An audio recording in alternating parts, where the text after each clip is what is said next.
ஆனால் நிச்சயமாக நீங்க இப்ப சொல்லியிருக்கீங்க பாருங்க, அண்ணன் சீர் அது கொடுக்க முடியாது 832 கோடி ரூபாயில.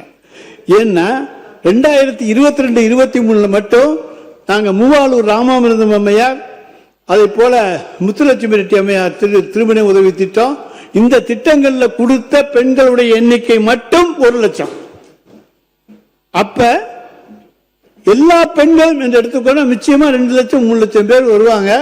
நீ தங்க 1,05,000 ரூபாய், உங்க அதிர்ஷ்டம் 1 லட்சத்துக்கு வரட்டும், புடவை 10,000க்கு வரட்டும், 1,10,000 1 லட்சமா ஆக்கினா கூட 2,000 கோடி ரூபாய்க்கு குறையாமல் தாலிக்கு தந்தைக்கு நீங்கள் மாமன் சீர் தருவீர்கள், அண்ணன் சீர் தருகிறீர்களே, அதற்கு வேண்டும்.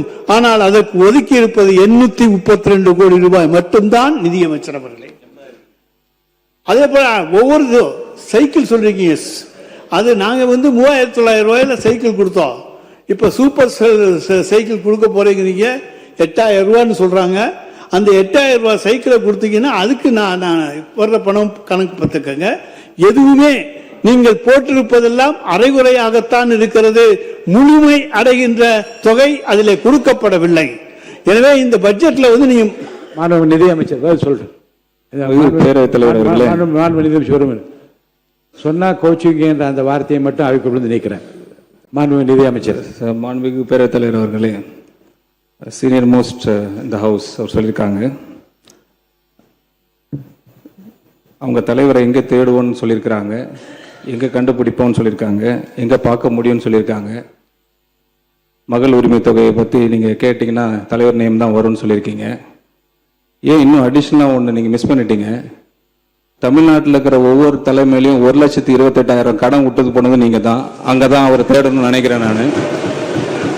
ஒரு ஹெட் கவுண்ட் மேலேயும் 1,28,000 கடன் இருக்கு சார். சார் இது நான் சொல்லல சார். சார் முதல் பொறுமையா இருங்க, ரிலாக்ஸா இருங்க, ரிலாக்ஸ், கூலா இருங்க, கூல் கொஞ்சம் கூலா இருங்க. நான் சொல்றேன் சார், இது சார் அவங்க சொன்னாங்க தான் நான் சொல்றேன்.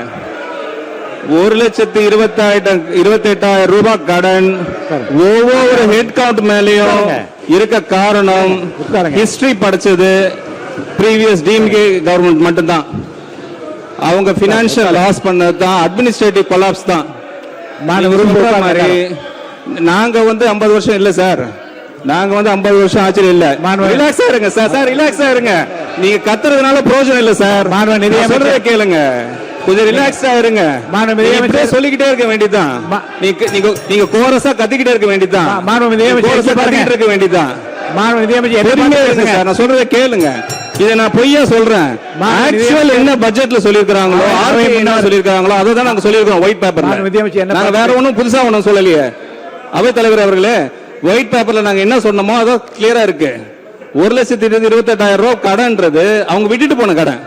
அவர் சொல்றது உரிமை தொகையில போய் எங்க தலைவரை தேடுங்கன்றாங்க. அதே தான் நானும் சொல்றேன். 1,28,000 யாருக்கிட்ட விட்டு போயிருக்கீங்க? பேஸ் பண்ணி தான் நாங்க பட்ஜெட் போட்டிருக்கோம். உங்களுக்கு தர போறேன். மாண்பு பேரவைத் தலைவர் உட்காருங்க.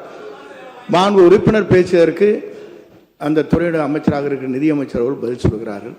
நீங்கள் எல்லோரும் எழுந்து கூச்சலிட்டால் எப்படி சபை நடைபெறும்? மாண்பு உறுப்பினர் வருங்க. மாண்பு பேரவைத் தலைவர், மாண்பு பேரவைத் தலைவர் அவர்களே, நீதித்துறை பட்ஜெட் தாக்கல் பண்ண பிறகு நீதித்துறை செயலாளர் அவர்கள் விளக்கமாக சொல்லியிருக்கிறார். கடன் என்பது இன்னும் 50 ஆண்டு காலம் போனால் கூட அது அடைப்பதற்கு வாய்ப்பு இல்லை. ஆனால் ஒவ்வொரு அரசும் கடன் வாங்கிதான் தொடர்ந்து அதை செய்யப்பட வேண்டும் என்று நீதித்துறை செயலாளர் அவங்களுடைய செயலாளரை சொல்லியிருக்கிறார்கள். நாங்கள் 1,28,000 ஒரு தனிநபர் கடன் என்று சொன்னால் நீங்கள் 60 நாட்களுள்ளாக 20,000 கோடி கடன் வந்திருக்கிறது. எனவே இல்லை, அதை நாங்கள் ஒரு குறையாக சொல்லவில்லை.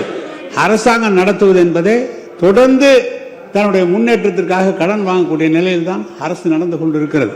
இன்னும் சொல்ல போனால் ஒரு அரசு எவ்வளவு கடன் வாங்க வேண்டும் என்று நிர்ணயிப்பதே ரிசர்வ் பேங்க். அவங்களுடைய அனுமதி இல்லாமல் கடன் வாங்க முடியாது. எனவே வருவாய் இருக்கிற போது ரிசர்வ் பேங்குடைய அனுமதியை பெற்று தான் கடன் வாங்கி இருக்கிறோம். எவ்வளவு கடன் அல்ல, எவ்வளவு திட்டங்கள் நிறைவேறியிருக்கிறது என்பதை பாருங்கள், எவ்வளவு புதிய திட்டங்கள் வந்திருக்கிறது என்பதை பாருங்கள். அதுதான்